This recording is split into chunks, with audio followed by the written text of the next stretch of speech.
Hi, I am Soham Joshi, and today we'll be talking about the Indian government's disinvestment in PSUs, namely the Life Insurance Corporation. So, what is disinvestment? Disinvestment is the process of selling subsidiary assets, investments, or divisions of a company in order to maximize the value of the parent company. It is the exact opposite of investment, and it is usually done when the subsidiary asset or division is not performing to standards, or the parent company needs to shore up its resources for an impending reason.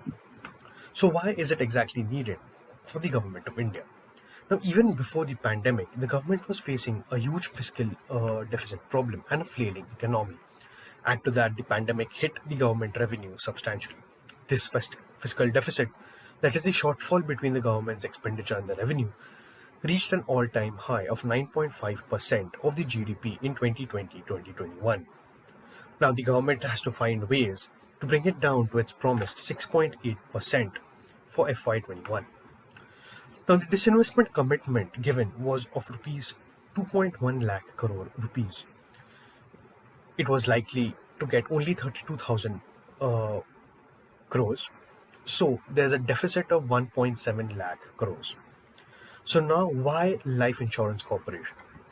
Now, in the Indian insurance market is worth at least 7.63 lakh crores as of 2019-2020. Now, of this market, LIC has a market share of a whopping 66%. The total number of policy holders is 290 million.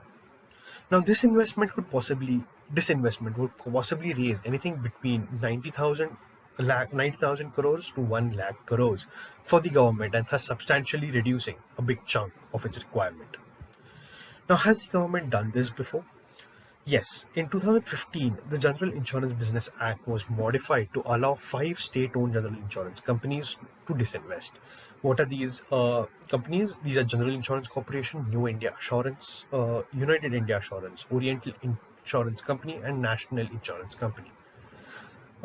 This section, the Amendment 10B, added to an amendment to the Act so that the insurance companies can raise their capital for increasing business in the rural and social sectors or in any other place the government deems fit. Now, how does the government plan to disinvest their stake in LIC?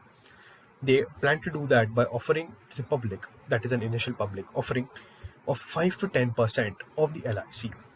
Now, LIC has certain inbuilt advantages that account for such a high market share for such a long time. Now, unlike private sector insurance, LIC policies have a sovereign guarantee under the LIC Act and gives a 1.5 lakh rupees tax deduction under ATC. Now, its policies like savings cum life cover allow the policymaker to share profits of LIC by its bonuses and dividends. Add to that, LIC settles 95% of its policies within 30 days as compared to 85% for other private players. All these factors make LIC a very sought after company when it comes to investment, and this is why the government is looking to an IPO for the disinvestment of LIC. However, it is not so easy. There are some issues regarding with the IPO of LIC, and this is evident from this time frame from when it was announced, and as of recording, it is still not clear when it will happen. Now, the two main problems are the valuation. Now, certain guesstimates of the value of LIC range from anything between rupees 2 to 3 lakh crores to 20 lakh crores. Now, that's a huge range.